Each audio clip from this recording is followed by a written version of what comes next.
Thank you for pressing start on episode 14 of Underplayed, KZUM's indie video game podcast. Today we have 2 secret games followed by a review of our featured game, Death's Door.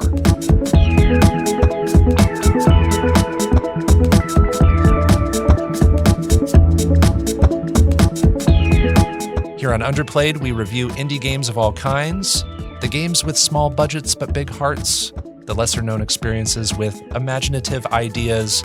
I'm Bopo. Joining me, as always, is my player 2, DiscoCola. What is up, Disco? Hey, Bopo. I'm here with my umbrella, ready to protect ourselves from the rain. How are you? I'm doing just fine. My Reaper of Souls. Those are, of course, references to our featured game, Death's Door, today, which is our featured game on the heels of an accidental specialty show we had last time. It's true, we did. We somehow turned last episode into the walking simulator specialty show, and I'm still resting my legs from all the walking. Lots to talk about and lots in common with all the games last time.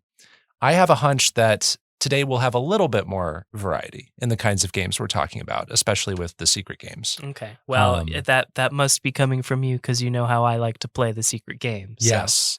You like to have synergy with your secret game and the featured game. I really adore that. I love that extra thought you put into that. So I'm looking forward to what you came up with to pair with Death's Door. I got to say this time, Death's Door, I barely finished my secret and featured game for this episode. Just slid into home plate last night with my secret game. You know, I was like super far ahead. I did finish Death's Door probably like 4 days ago. So I felt comfortable, but I was like, I've got time to complete it. And so I was sliding into home plate last night with completing it. And you completed it? I did. No At about way. 1:30 in the morning. Wow. Wrapped it up. Okay, well, I want to ask you about that a little bit more. I think your umbrella comment is probably a comment on that, right? Yeah. A reference to that. Absolutely. So we'll delve into that. I also want to tell you that I did something, I created something this past week. You know, I'm a big fan of the GG app. I do know that. It's a good app. It's basically Goodreads or Letterboxd for video games, right? You can rate games you've played. You can make lists. I love making lists on there. You know, I've talked about on this show, I have a top 100 games list that I will keep refreshing as I play new awesome stuff. And if I play something that's like an 8 out of 10, it might make the list, you know, on the lower end. It might make, you know, somewhere in the 90s, maybe even 80s. So there's a good chance for new games that I play to make it onto the top 100 games list. Well, I made a new list. It is also a top 100 list, and it's on the GG app, so it has to do with video games. Can you guess what new top 100 list I made? I'm going to guess just top 100 indies. Correct. I looked back at all the games I had logged, and I made a top 100 indie games list. So it's more of a specialty list. So all of the indie games in my top 100 games list obviously make it into my top 100 indie games list. Did I say that right? But they only take up like 35 spots. Yeah. There are only like around 35 indie games in my top 100 games list that made it onto my top 100 indie games list. So I had to look back at all the other indie games I've played in my life. And so it's a very interesting list. I would say the bottom like 40, like 60 through 100 are not really sorted in order. They're very rough. Yeah. But the top like 60 are really good. Okay. So they're in place. So I want to show you that list at some point. Not now, but I want to let you know that I will also be updating that list in my life as we go along. Underplayed will treat that list well, I'm sure. Yes. So with all that out of the way, let's move on to our secret games. Secret games. Secret games. Secret games. Secret games. In this segment, we each review an indie game we've been playing in secret since we last recorded an episode. We keep our picks very secret. We don't talk about them. We want to reserve them as surprises for this very moment that we're sitting down Any indie game can be chosen as long as we haven't reviewed it before. We will start with you, DiscoCola. Let the mystery be no more. Reveal your secret game for episode 14 of Underplayed. 14, goodness. My secret game this episode is Flight School Studios and MWM Interactive's Creature in the Well. Oh, I know what this is. Yes, I know what this yes. is. I have not played it, but I know that it is kind of a pinball light action adventure game. Is that right? Yeah. Oh my gosh, I'm it's super intrigued. Yeah, so I just sent you the trailer if you want to take a look at that. So, Creature in the Well is a hack and slash dungeon crawler that takes inspiration from Pinball, of all things, as you mentioned. Most of that inspiration comes in the form of bumpers that you must destroy with these little balls of energy. You play as a BotC unit, which is an engineering android. In this world, BotCs were built roughly 100 years ago or so to assist with the maintenance of this large machine that's built into the desert mountain. You are the last BotC, and you awaken in the middle of an incredible sandstorm in the desert, after which you venture toward the mountain and make your way inside the machine. The player then learns that there is a massive century-long sandstorm surrounding the town, and none of the residents really know if there's anything outside of the sandstorm, and you can't really travel out past the sandstorm yourself. There's even a trophy for trying to just travel out past the sandstorm and explore. Kind of like Outer Wilds, like flying away just for the full Yeah, 22-minute exactly. loop. Like, no, you can't leave. Yeah, exactly. Right away, you're taught to strike these energy balls and aim them at bumpers. As you hit these bumpers, the balls ricochet and they gain more energy, and this energy sort of acts as a currency to open doors in the dungeon. But they also help you to upgrade parts back in the town as well. Each bumper has a set amount of hits that it takes to be destroyed. So that's sort of like the mechanics of the bumpers. While in the dungeon, you come across this large pair of eyes peering at you from the darkness inside the mountain, and this massive pair of hands that's sort of gripping the platforms and rafters of the machine. This is the titular creature in the well. The creature is mostly dismissive of you at first, but makes it clear that this creature wants the machine to stay off, and that he is also the reason the machine isn't working. From there, the game's pretty straightforward. The dungeon produces energy balls for the BotC units to strike with their striking weapons, which at the start of the game is just this rusty pipe. Each room provides a series of bumpers for you to destroy. Some rooms, if you clear them, you get large bumpers at the end that grant larger amounts of energy. So that's sort of like a reward, a currency reward.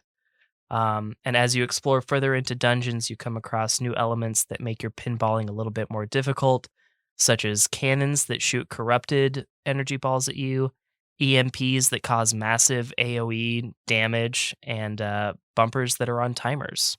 There's a total of about 8 or so dungeons, and at the end of each one is a boss fight with the creature in the well. Well, I mean, it's sort of with the creature in the well. These battles take place on an elevator controlled by the creature, and the boss fights mostly just involve going through different levels or floors with challenges related to the elements of that dungeon. Sometimes the creature's hands will pop up from the darkness and shoot projectiles at you. Otherwise, the boss fights are essentially just new and challenging rooms to sort of put a cap on that specific dungeon. So that's the gist of what Creature in the Well is and how it plays. For this one, I'm going to start with things I don't like as much. Random spikes in difficulty that don't really match the rooms connected to it, as well as it doesn't really match the reward you get for clearing that room. So there's a couple rooms just intermittently throughout some of the later dungeons specifically that just have random rooms that are just really hard inexplicably next to rooms that are pretty standard and straightforward. Certain obstacles that you encounter throughout the game, namely the EMP, are insanely frustrating. I hate the EMP. The range of its damage is just too large and it does too much damage. We need that nerfed. I hate it. There's not enough hats in the game. What?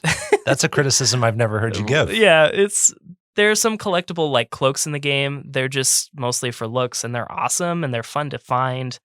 But you only get one hat and it's cute. I'd love to get more hats. To be fair, most games could use more hats, I think. But that's not a real criticism. But I like that you pointed it out. Yeah, I love that. I loved the one hat that we get and it's super cute.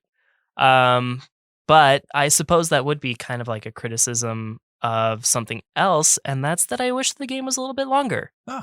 I finished everything in probably less than 8 hours, and I could have kept going just with like fewer EMPs. The shorter game was like a nice prospect before I started playing, but once I started playing, I was like, I could use a little bit more, I think. Nice. Music isn't bad, but doesn't really stand out. I found myself getting tired of the boss music by the end of the game, but mostly just don't remember most of the music, unfortunately. But the things that I like are pretty much everything else. The game feels great to play once you get the hang of it. Feedback is really satisfying when you perform all the different kinds of actions you can do. There are a reasonable number of collectibles hidden behind like optional puzzles that are usually teaching you how to approach certain obstacles in a new way, which is a very fascinating thing to think about when you're just throwing balls at bumpers. On the topic of collectibles, in opposition to the cloaks, the charging and striking tools that you can carry have slightly different effects that allow you to play in different ways. For example, you have a charging tool that has a magnetic pull. So this allows you to either like curve ricocheted projectiles or pull them toward you so that you can strike them again. There's also a striking tool that briefly slows down time. And that gives you just a couple extra fractions of a second to fine tune your aim, which can be really helpful in high action, reaction time situations. So yeah, collectibles are great when they're sets. Collectibles with utility are great. And these collectibles are both. So awesome collectibles. The art style is really great to look at. I could take a screenshot of the rocky parts of the dungeons and they just would make great wall art. Each features like a distinct use of two colors that usually contrast with each other. My favorite's the pink and green one. I'm pretty fond of that color combination. I've played dungeon crawlers like Hyperlight Drifter and Death's Door. I've played ball ricochet games like Peggle and Breakout. While Creature in the Well doesn't hit quite as hard as the vanilla versions of the genre parents, I can't imagine a better blend of the two genres. It takes a risk with blending these two styles of gameplay that you don't really think would play together at all, and it creates a game that uses an attractive art style, challenges the player, and is just fun to play even after all your objectives are complete. I look forward to having some time to just shoot some bumpers and maybe grind for some max energy just to get that perfect little save file. So I give Creature in the Well an 8 out of 10. Wonderful. I'm so glad you enjoyed this. Yeah. I've known about this for several years and always wanted to check it out, but never heard a lot about it, negative or positive. It just seems like it's kind of a game that came out and it fell off my radar, I guess. But yeah, it's a little bit unassuming, even if you do enjoy it. But it's just an enjoyable game, and once you've completed all the like boss fights and stuff, I can see it just being a relaxing game that you just play for fun sometimes. Visually, this looks like a blend of Hyperlight Drifter and Sable to me. Sable taking place in the desert, and Hyperlight Drifter just a lot of the artistic direction and a lot of those colors you were mentioning. Yep. The ricocheting and the breakout style. We see that a lot in Death's Door. It's not as central to the gameplay, but I think that there might be a little accidental synergy there, like an additional bonus synergy. And that, a little bit. Yes, this is an action adventure, but in Death's Door from time to time, you're doing that ricochet thing. So that's something I really like. I've always found a pleasure in breakout games, and I just haven't played enough of them. So I'll probably check this out at some point. Do you like figuring out the lore and discovering the secrets in this game? Actually, yeah, I forgot to even mention that. Lore is delivered in a fun way. You just like It's similar to some of the conversation we had with our walking sim episode. Just you discover a lot of the lore through like logs left on old computers, essentially by one of the developers of the machine. So Hmm. you do get lore in a very interesting way, and it paints a little bit more of a complete picture. Some of the motivations from the creature are still left a little muddy, but he wants the inhabitants of the town to stay there for some reason. Interesting. And it wasn't totally clear to me what that was. Okay, So gotcha. no spoilers there, I guess. So could it be open to interpretation? Is that what they're going I don't for? think so. I think I just didn't totally pick up on what the purpose was.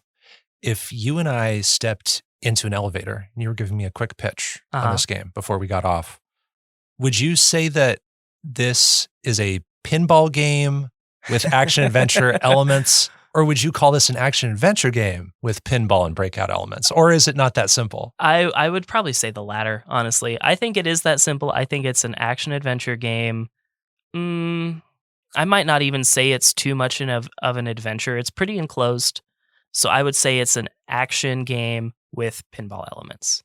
Cool. Well, that's DiscoCola's secret game, Creature in the Well. Yes, it's available on PS4, Xbox One, Nintendo Switch, and PC. It's time for my secret game.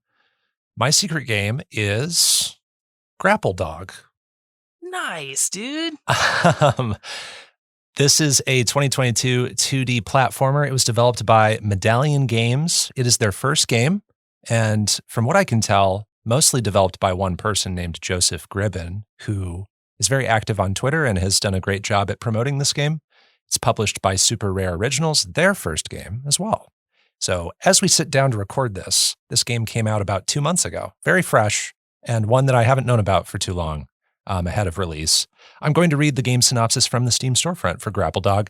So it's, quote, jump, swing, and zip your way through colorful worlds and exciting challenges in this unique 2D action platformer.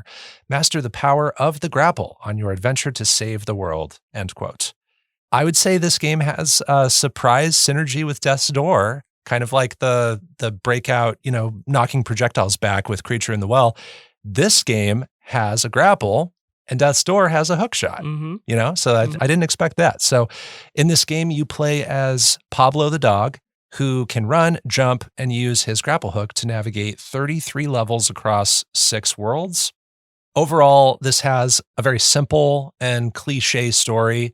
So Pablo is a research assistant, and he's looking for these 4 cosmic gadgets that are spread all over the world by this person called the Great Inventor. The Great Inventor lived a long time ago, and to help protect these artifacts from being discovered by someone bad, spread them all over.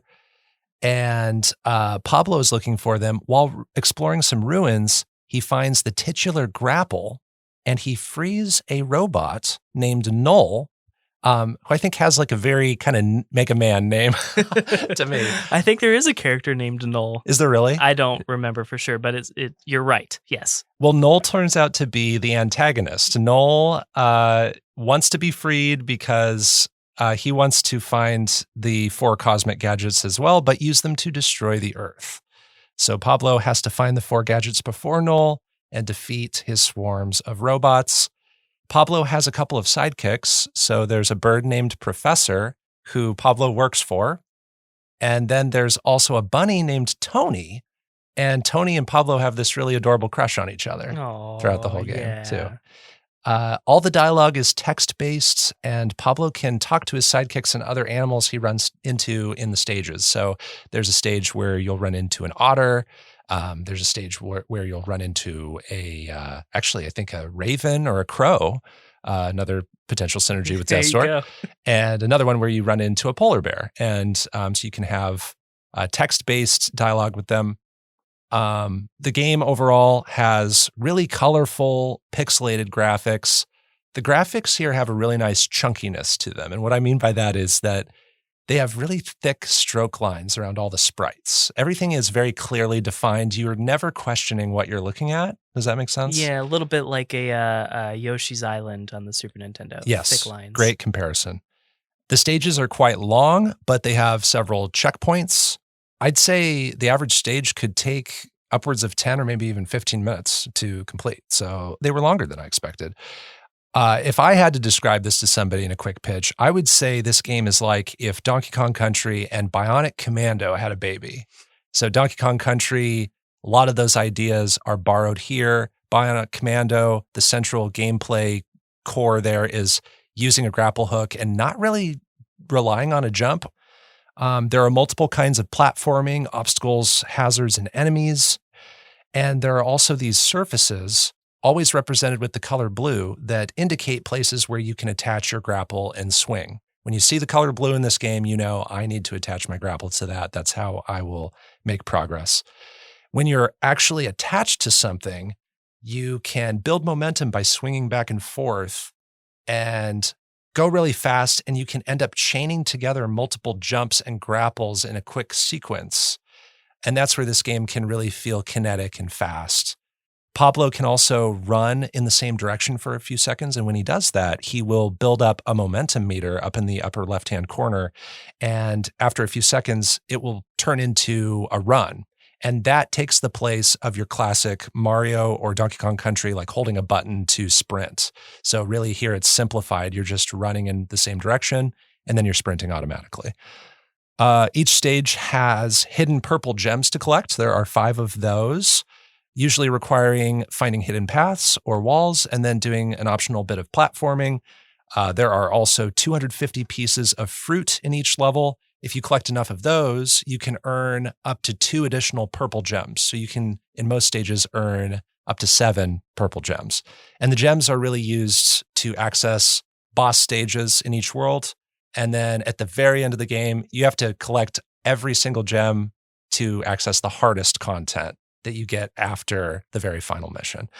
There are also bonus levels. So shorter stages with a timer on them, I think it's 90 seconds, that are unlocked by finding hidden blue coins in many of the levels too. And those give you purple gems for completing those. You can also attempt time trials of all the stages after you finish them. So there's another bonus layer of completion there for those who are really willing to sink more time into this. Ooh, I'm getting itchy. And then the soundtrack heavily features upbeat funk, which is something I wasn't expecting in this game. Honestly, what I liked about this game, the thing that I note foremost is that this right here is the kind of dog game I was looking for when I tried Balthazar's Dream. When I played Balthazar's Dream in season 1, I was hoping for something like Grapple Dog. This game celebrates dogs. It looks so clean and polished. It runs well, and it's fun to play.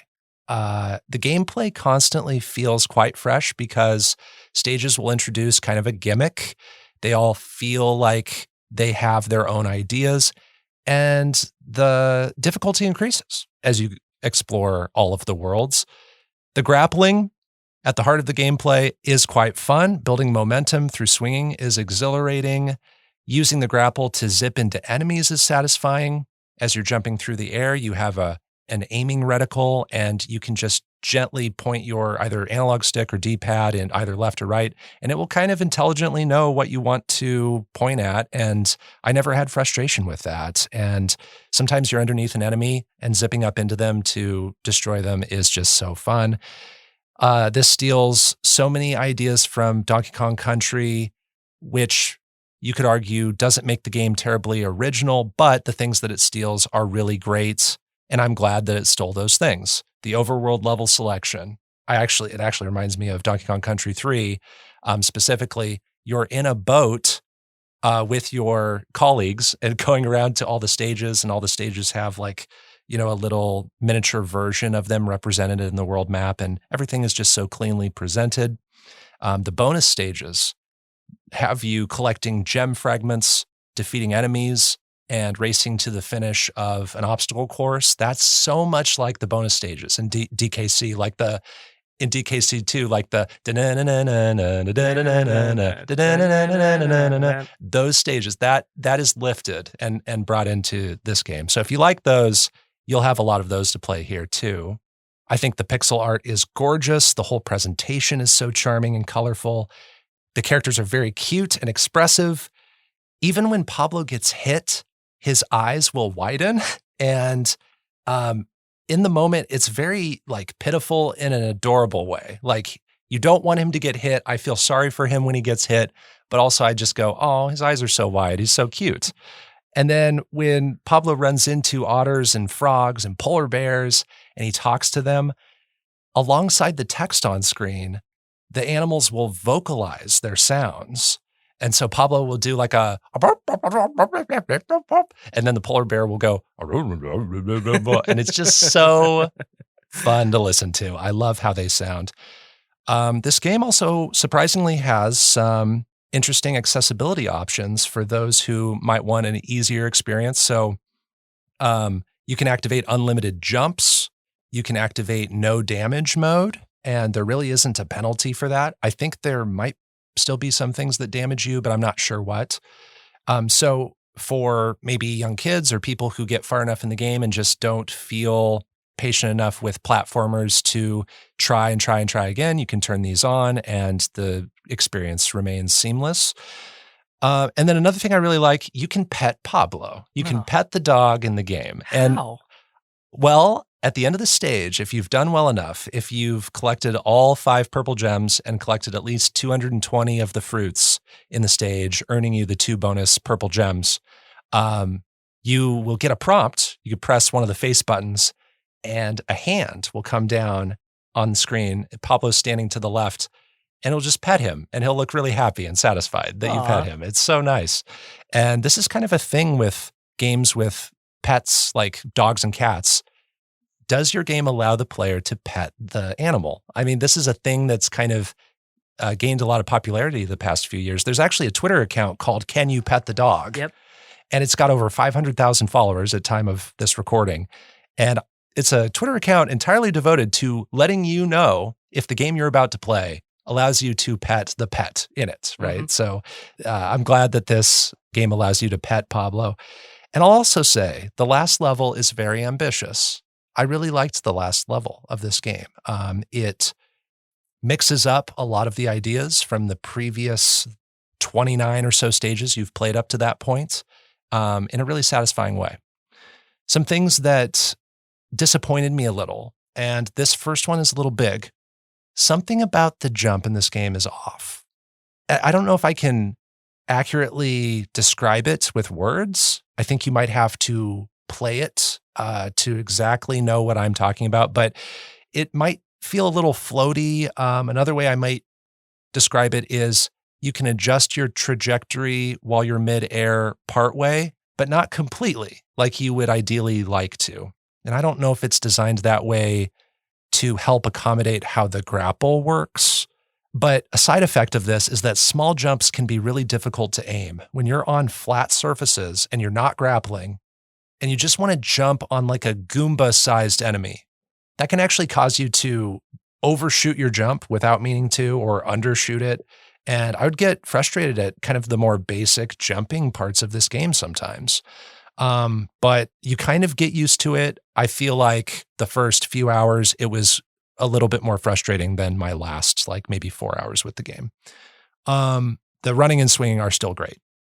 The game has catchy, energetic funk music, but unfortunately, the music gets really repetitive in this game. There's basically one like 60-second track on a loop for the entire 5 stages of any given world. So every time you advance to a world, you're going to hear whatever that music is for that world over and over and over again. Like I said, the stages are like 10 minutes, 15 minutes to complete, and you're hearing that same music, and it's really nice at first, but it got tiresome for me, especially World 1's music. So that was a bit of a turnoff. And then sometimes when I'm going through these platformers, you know, they'll introduce these split paths with secrets, and I like to get the secrets before I go back on the beaten path to finish the level. And sometimes the split paths were a little misleading as far as which direction was the off the beaten path and which was the main path. I would hit a fork in the road and I'd go, oh, if I keep going the direction I was going, that's obviously the main path. So I'll go up, you know, instead of right. But it turns out up is the main path. And I might reach a barrier that is a one-way, and now I can't go back the way I came to get the secret until it's too late. I might have to reload a checkpoint, which I usually didn't do. So that happened maybe 8 or 10 times throughout the Mhm. game. So, and then I'll also just add, and this isn't a huge thing, the story is not very original or memorable. I don't think platformers like this need to have, a crazy, innovative narrative, but I think it's worth mentioning. You ever heard of Mega Man? Actually, a lot of tropes, I think, carry over from Mega Man into Yeah. this. Yeah. So Grapple Dog has a lot of tried and true platforming ideas. The rhythm of gameplay is exciting when you're moving fast and grappling and making quick decisions like, oh, I need to attach my grapple here and swing this fast so I can catch this wall and then jump. And then I need to butt stomp on this bouncy platform. You start to chain all those things together and it feels like you're sight reading levels. It feels like you're reacting. I just wish the music had more variety and I wish the precision platforming could be tuned a bit, but it's nonetheless cute. It has an appealing presentation top to bottom. I'm going to give this the same score you gave Creature in the Well, 8 out of 10. Nice. And it's playable on PC through Steam, which is how I played it, and it's also on Switch. Okay.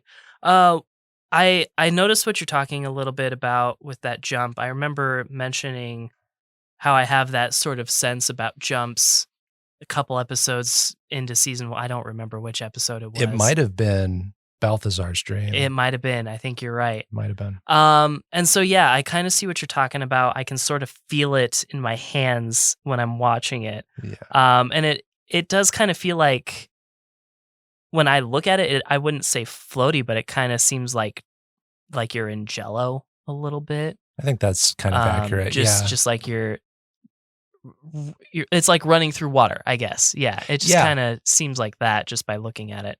Something about maybe the momentum, you could Yeah. say. Yeah, I don't know. One of the things that I get worried about with games like this is there's obviously a lot of vertical levels because of the mechanic of the game is grappling. Mhm.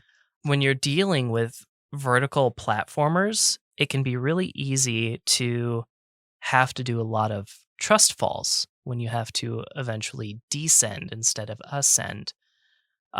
Did you find yourself doing that a lot? And if there were a lot of like descending areas, was it really punishing when you had to sort of do those trust falls? I don't know that I did completely blind trust falls a lot in this game. I think the game, so while you're swinging your grapple, it's giving you, every time you swing to the right, the camera shifts to the right a little bit, giving you a little bit of a preview about what you're going to swing into if there's not much already in the environment. A lot of times you already know what you're going to swing into, but it will give you that preview. I feel like I got glimpses of what to expect next.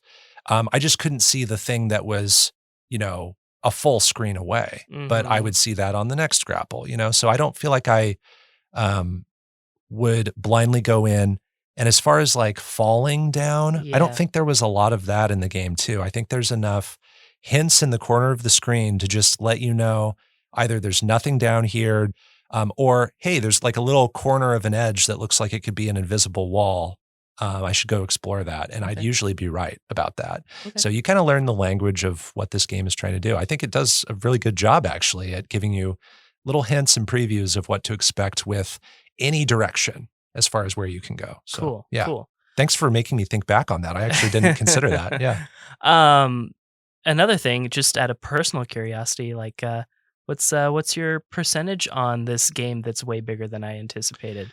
I got over 75% of the purple gems. Okay. So there are 7 of them in each stage. And then there are tons of bonus levels, each of which give you 3 gems. And there are 300 purple gems total in the game. So I got between 225 and 235, I want to say. Okay. And then once I finished the last stage of World 5, which is the final boss level, and that level I was referring to that mixes up all of the ideas from the previous 29 levels.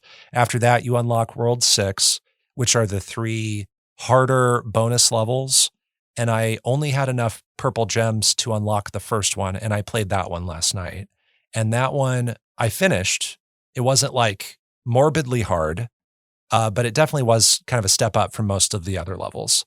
So I didn't have the patience or the time really to go back and get every single purple gem to unlock the other 2 Mhm. final boss, because you need the very last one, you need 293 purple gems because that level itself has 7 gems, getting you to 300. So Right. you need to get a ton. And so if I finished a level and I had 5 or 6 of the 7 gems, I didn't care to replay it to get that the last gems, because that would have been another 10 or 15 minutes investment. I had to keep moving on this game. And that's, I said up top that I kind of slid into home base with this game and Death's Door. So I had to prioritize finishing things over completing things with this one. I did try time trials on one stage. That was fun. It takes away all the fruit.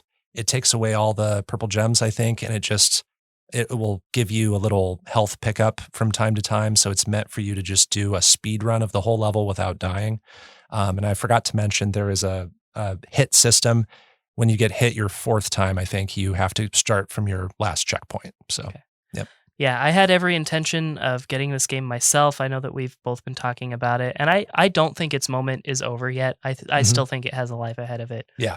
However, I'm glad that you played it first on Underplayed. I'm glad that you beat me to it because I know you were just a little bit more excited about it than I was.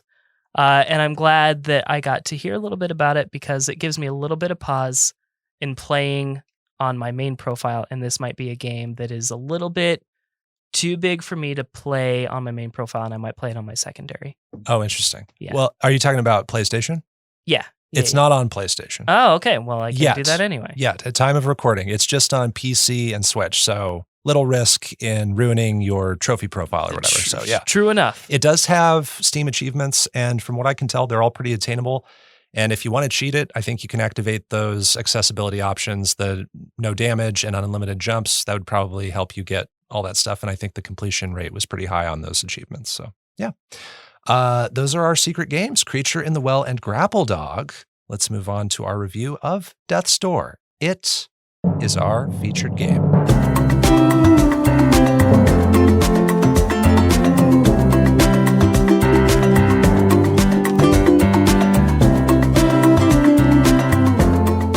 So Death's Door is a 2021 action-adventure game developed by Acid Nerve, published by Devolver Digital.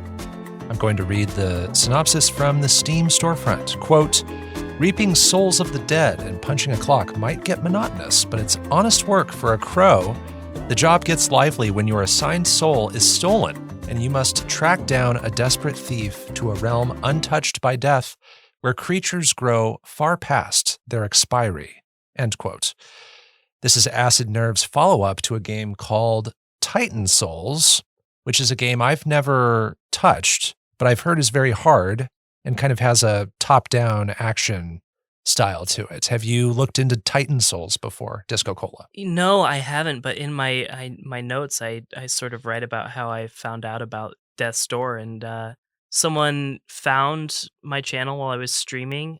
It must have been before Underplayed was even a thing too, because this came out in July of 2021. But they were talking about how they were going to take a day off from work just for Death's Door release date, and they talked about Titan Souls too, and how that's like one of their favorite games, and that's why they were taking the day off. Wow. So I forgot to look into Titan Souls, but I did look into Death's Door. Okay, well, there might be more about Titan Souls we can talk about a little bit later on. It might be interesting to note something. But before we get there, we will set up the game. We'll each provide our overall thoughts. So help me out if I miss something with this setup, because there's quite a bit of, there's not a ton of story, but there are some details with characters that I'll try to get here. So it's an action-adventure game played in a 3D isometric perspective. You play as a crow, who might be referred to as the Foretold Crow later in the game, if I recall correctly. You work as a reaper for the Reaping Commission headquarters, where you have a bunch of crow coworkers. It's basically a very dry, kind of dull office environment.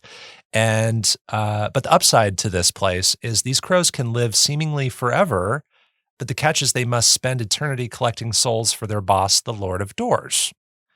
The Reapers will enter the real world, and they collect souls of those who are supposed to die, and then they bring them back to the commission. During an opening mission, you're supposed to reap what's called a giant soul, from a big kind of plant creature, I think it is. And when you get that, before you head back to the commission headquarters, an old crow steals your giant soul and leaves through a portal. And this is the gray crow who is attempting to open the titular death's door. So you track down the gray crow. The death's door was sealed a long time ago and has caused the gray crow to age because they haven't been able to go back to the headquarters, as I understand it. You have to collect all these additional giant souls from large beings spread over multiple environments to attempt to open this door. And a lot of these giant souls will come from large beings who are refusing to give in to the afterlife. They're trying to live past their expiration date. And throughout your journey, you're learning more about the history of the commission, about, kind of lore behind the Lord of Doors and history behind all that. So won't reveal too much after that. Is there any more you would add to the story premise or setup? The only thing that I would add is that you become mortal until you have turned in your assigned soul. Yes. So the plant monster thing is your assigned soul. You are mortal until that is turned in. Yes. And one of your coworkers makes that very clear before you head out. They're like, just as a reminder, it's kind of a very clear foreshadowing moment, right? And then that soul gets stolen by the gray crow. Yep. Throws it at the death's door, and now you can't retrieve it. Yeah. You have to you're basically on this mission now to help open this door. So Yeah, this guy totally screws you. He does. And now you're doing work for him. Yeah. And then you'll eventually learn more about him and other crows. You start this game with a sword and a bow. It's actually a bow and arrow spell, right? It's not a physical bow and arrow, but you have a sword. You eventually gain a fireball, a bomb, and a hook shot, all as spells. All the spells can be used to open passageways, find secrets, access previously inaccessible places. There's a currency that takes the form of soul that you get from enemies that you defeat, and that's used to increase your stats: strength, dexterity, haste, and magic. There are also kind of optional collectibles called shiny things and additional weapons you can find. You can also find these life seeds and a bunch of pots around the world. And when you plant a life seed, it will grow a plant that you can use to replenish your health. And then the environments span all kinds of looks, from a cemetery to a witch's estate. There are ruins in a forest. There's an old castle, to name several. And there are lots of themes of, everlasting cycles and life and death and other kind of mournful things throughout as well. So DiscoCola, this is a game that's fairly recent. It's been a pretty lauded game. I think it was nominated for Indie Game of the Year at the Game Awards for 2021. I think it lost to Kena Bridge of Spirits, but it's recognized out there. And I remember this made a splash about a year ago. People were really into this game. So I'm now curious, were you really into this game? What were your feelings on Death's Door? So immediately I was taken, when I finally looked up the trailer, I was taken by the art style. It reminded me a lot of the crafted Yoshi games. Just this idea of what looks like built models in an actually crafted world. So I was very fascinated by that, and the gameplay looked immediately fun as well. Not only are you like this cute little crow, but you get a hack and slash and roll around. So I was already getting Hyper Light Drifter vibes just from the trailer. A lot of games like that tend to be punishingly hard. So that I was worried that might be a game I want to play on an alternate profile to avoid obscenely difficult trophies. However, that's not the case. Don't get me wrong, the game is hard, but it's not like pure vessel in God Home difficulty for sure. So I'm still recovering from that for sure. Like the story that it's named for, nearly every aspect of this game is in the Goldilocks zone. I think this game is just right. I think there's the just right amount of collectibles in this game.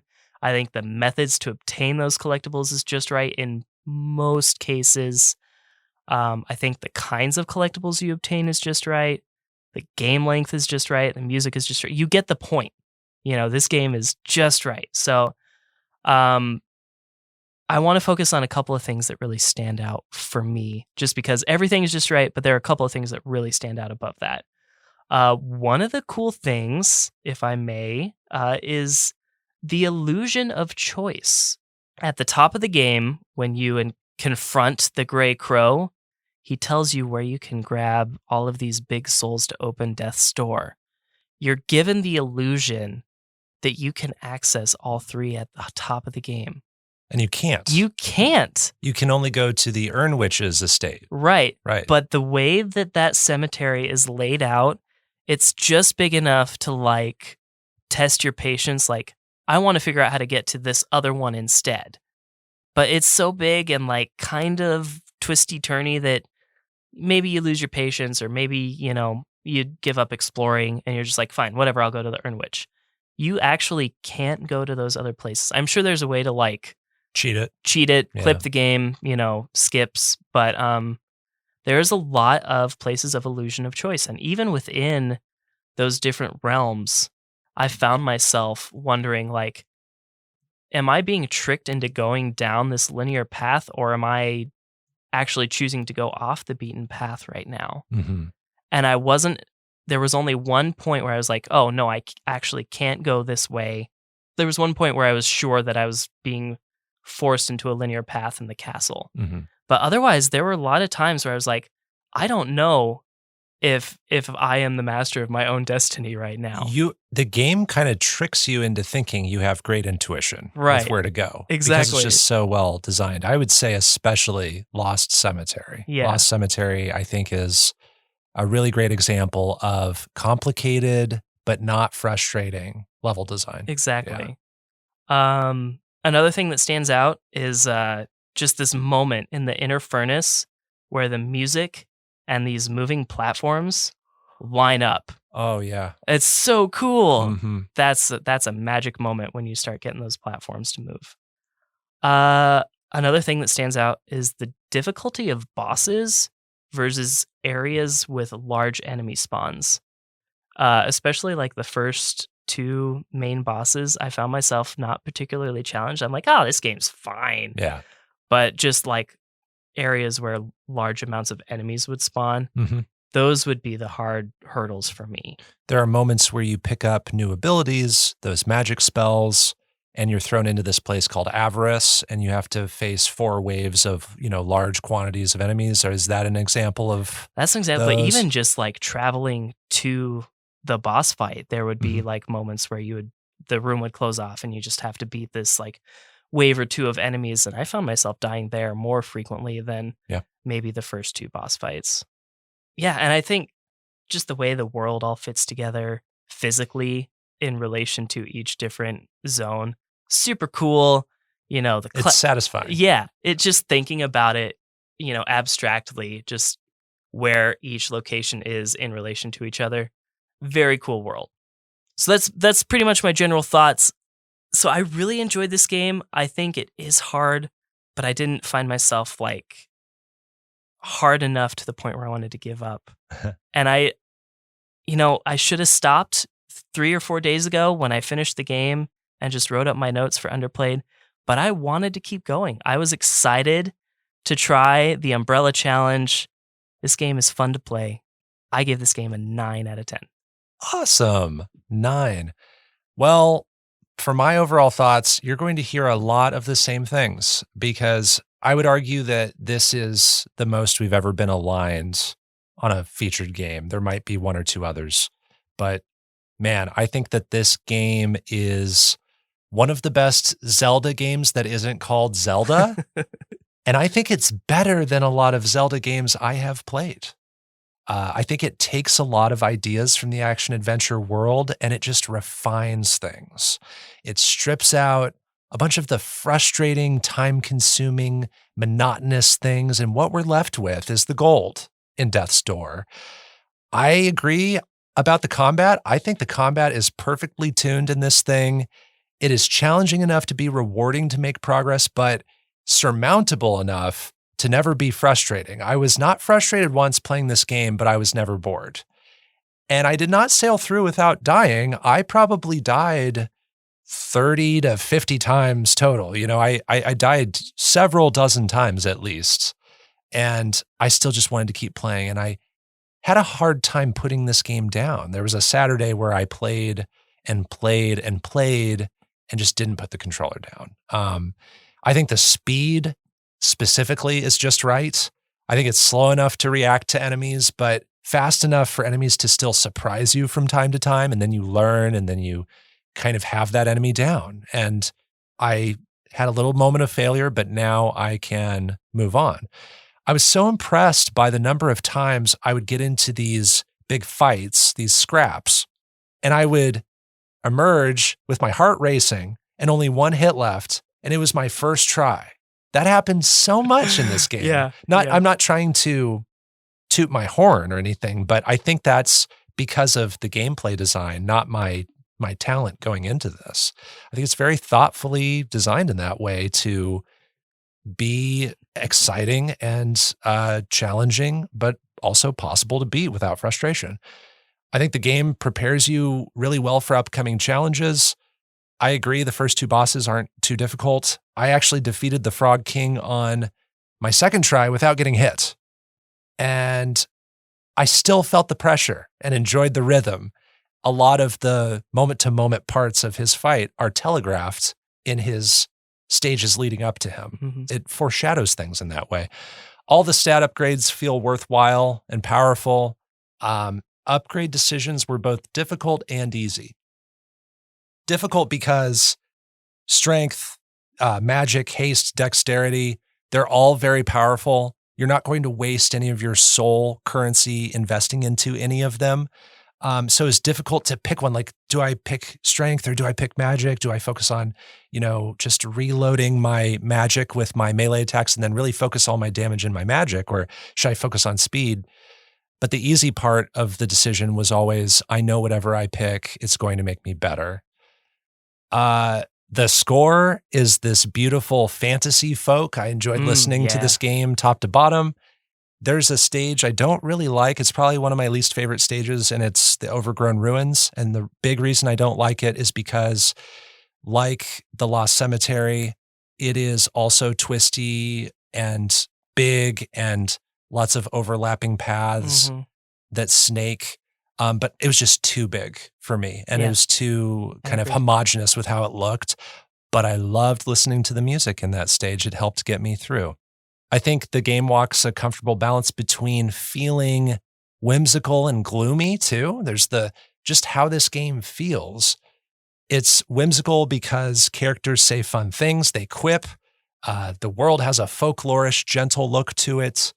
There's even, one of the first characters you can talk to is named Ball Plart, head of security. That's just a gag right I there. didn't notice that until You didn't notice?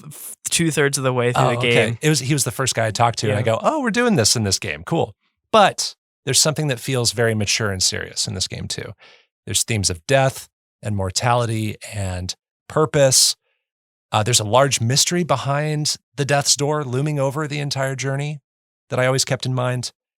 And then there are these unexpectedly poignant moments where you defeat a boss and you can pay respects to them. There's a cutscene where you actually kind of pray for them. I didn't expect to feel that way after defeating a boss, to feel that poignancy. There are nice moments of visual flair. There's bold text that shows up on screen to name the boss whenever you encounter someone new. It's always really striking looking. And then there's also, like, when you're in the Lost Cemetery and you're on a bridge and there's a lot of distance underneath you, there's a nice tilt shift effect that can happen where a lot of that background stuff goes out of focus. I just thought that was a nice touch. It adds a cinematic layer.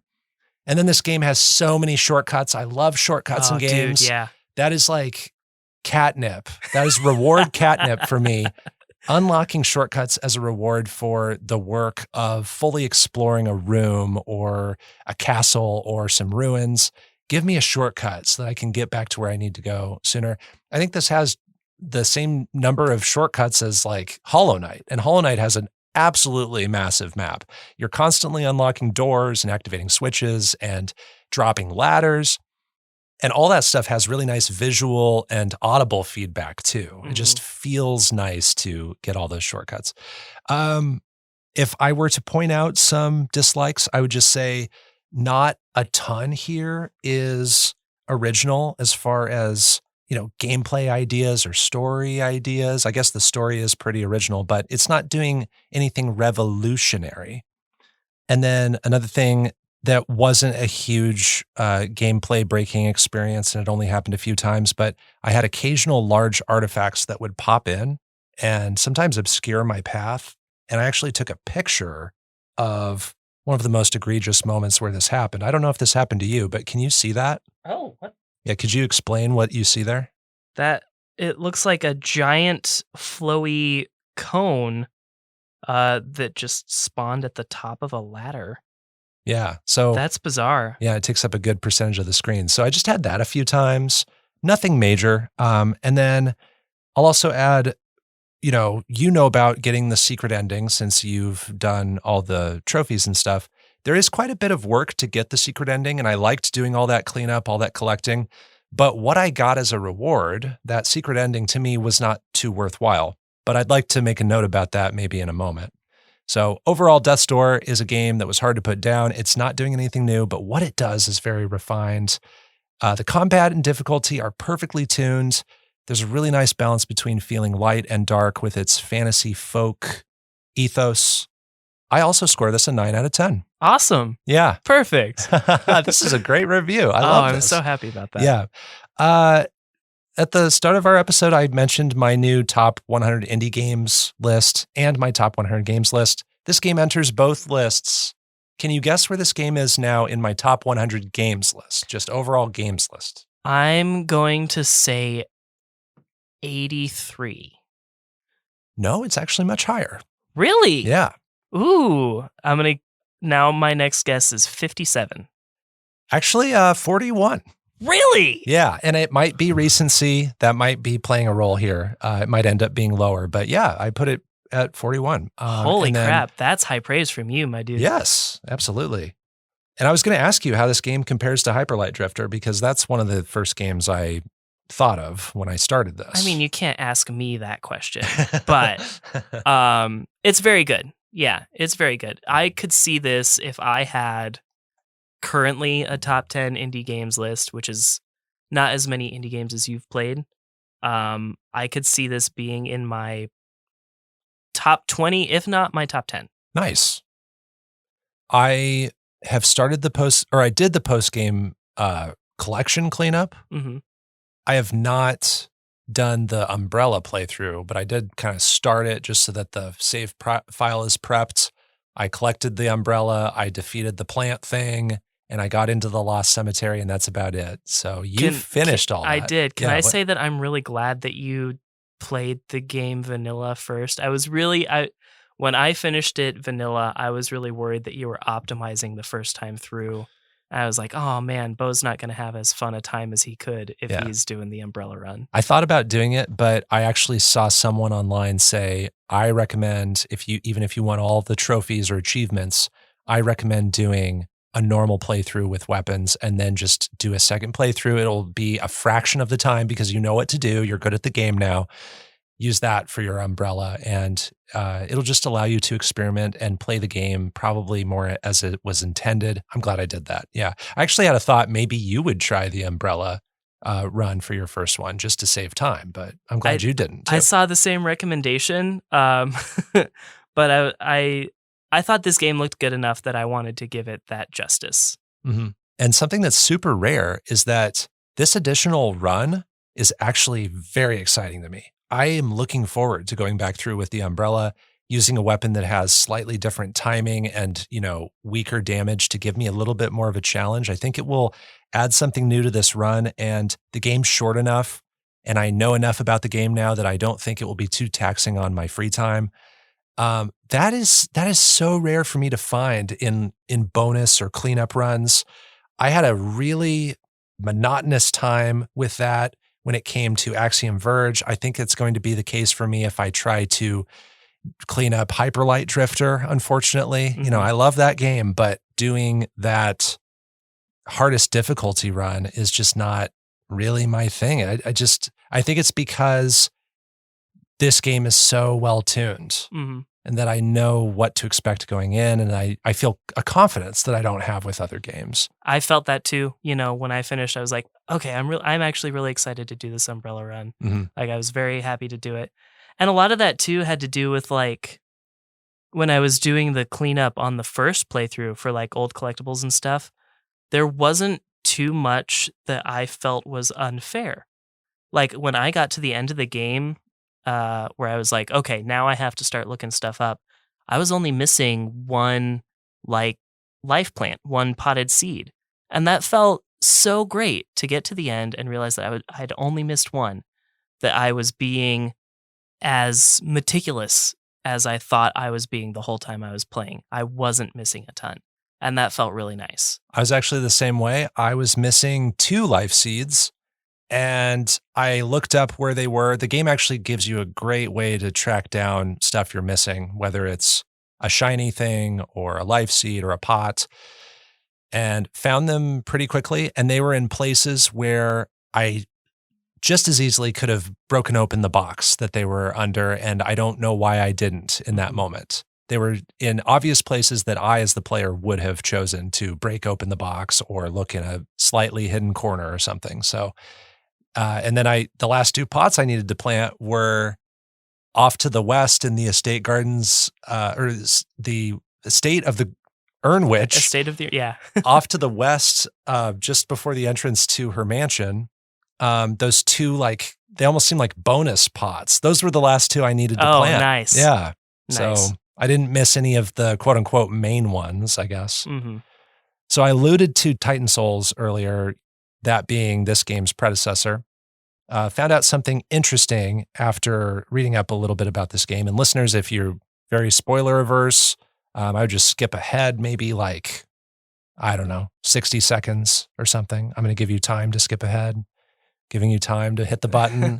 Okay, I'm going to say it. This game and Titan Souls have a shared universe. Do they? Yeah. That's great. And that is part of the slight frustration I have with the secret ending. The secret ending is the same secret ending that you would see in Titan Souls, from my understanding. Oh.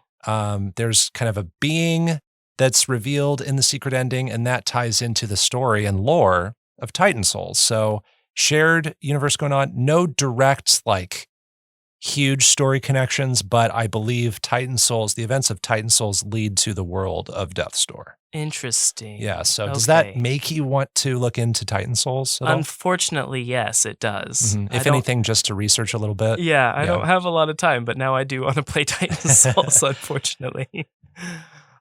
Cool. Yeah. Yeah. I'll have to check that out. From what I understand, Titan Souls is really hard, and it also has more cryptic and lengthier plot, and I think more cutscenes, maybe a more complex story. So Okay.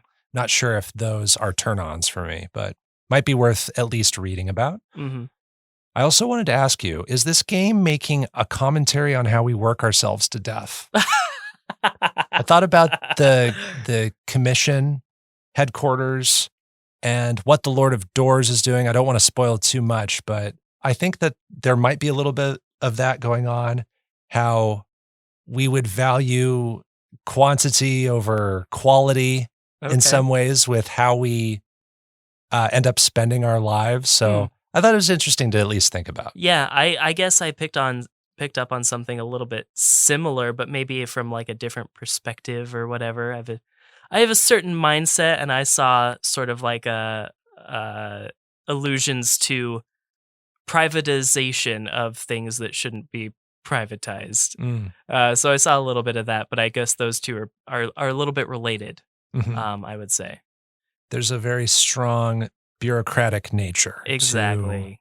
to the headquarters, and how that all plays out, I thought was very interesting, especially in some of the final moments. So I also really enjoyed the final boss. Yes, I did until the Umbrella Run, and I think during the Umbrella Run, if I took away the final boss and then doing some power up prep for the final boss, which includes a couple of optional bosses. I probably would have finished like 2.5 hours sooner, but Okay. no, very cool final boss. Yeah. Love the reusing moves and attacks that we've seen previously in an Mhm. interesting way, Yes. both visually and in practice. The point we made earlier about foreshadowing certain gameplay challenges, this boss foreshadows things the boss will do later in the fight. It's just so cool. Sorry, going back on the umbrella run, any advice as far as what stats to prioritize? Uh, it depends on how heavily you lean on melee attacks Versus magic? versus magic. Yeah.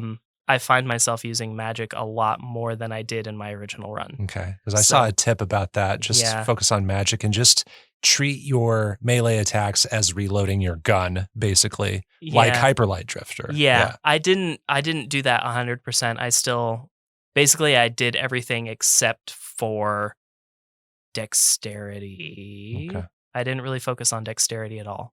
Okay. And then speed was my moderate into speed. Okay, cool.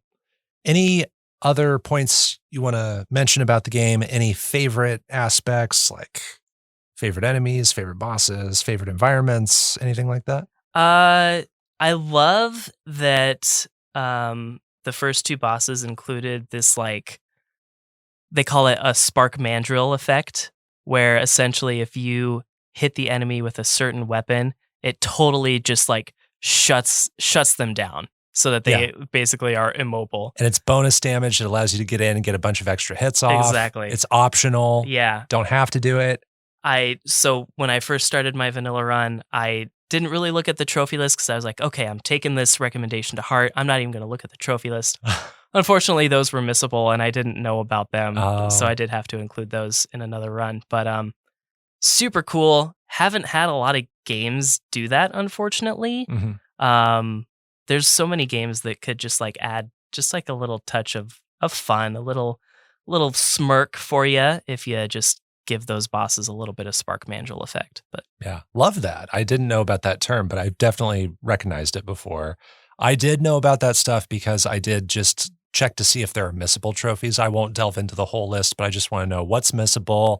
I'll just read about those handful of trophies. And so I did know about that. I'm glad I knew about it. I feel like the game is encouraging you to see some of its secrets with some of those trophies. Mhm. We're not getting a trophy for defeating the witch. We're not getting a trophy for defeating the Frog King.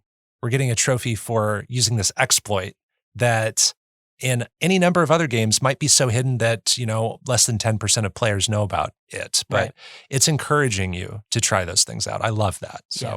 I also love, now that I'm thinking about that, I also love how much each zone encourages you to use the things you acquire in that zone. Sometimes it's like a progressive thing. So let's say the castle is the last area. The castle maybe will ask you to use all of the things that you've acquired in the previous two areas, but it really specializes. So the castle's only asking you to use the magic that you acquire in the castle. That's not 100%, but it's pretty cool that it specializes in what you're earning at that moment. And I think the game avoids the frustrations that so many other action adventure games do, which is, and it's kind of borrowed from the Metroidvania world, or Metroidvania's borrowed this from the action adventure world. I'm not exactly sure, but running into an area super early on and you see a barrier and you just go, that's got to be broken by something I find way, way later. And it ends up being a thing you find 10 hours later in the game. And you might not even remember to go back to that spot. Mhm. And all it opens for you is, a life seed or some souls or whatever. There's a little bit of that in this game, but it is never that level of frustration where it's Exactly. like, oh, I found this. Oh, this opens this. Where was that barrier? Oh, where was that? Oh, it was so long ago. I'll never find it. I don't care. Mhm. That doesn't really happen. Yeah. Great design. It is so well made. I think we can wrap it up there. Yeah. Do you agree? I agree. Cool. Well, that's our review of Death's Door. You can play it on PC, Nintendo Switch, PlayStation 5, PlayStation 4, Xbox One, and Xbox Series X and S. DiscoCola rated it a 9. I also rated it a 9. That's the end of this episode of Underplayed. You can find more of our episodes at kzum.org/underplayed and on common podcast services like Spotify or Apple Podcasts. Our music was composed by Jack Rodenberg. Our art comes from Onimochi. Underplayed is on Twitter at underplayedpod. You can find me on Twitter at Bopo, that's BO_PO, and check out that same handle on the GG app where you can see my game lists, like my top 100 indie games list, which I just made, and what I'm currently playing. And I'm DiscoCola on both Twitter and streaming on Twitch most of the time, except maybe not for the next game. Oh, and you're talking about our next featured game, Doki Doki Literature Club Plus. Yes. Which is going to be covered in our next episode alongside 2 secret games. Doki Doki Literature Club Plus is a visual novel / dating simulator / psychological horror game developed by Team Salvato. Looking forward to diving into that one with you. Until then, everyone, keep on playing.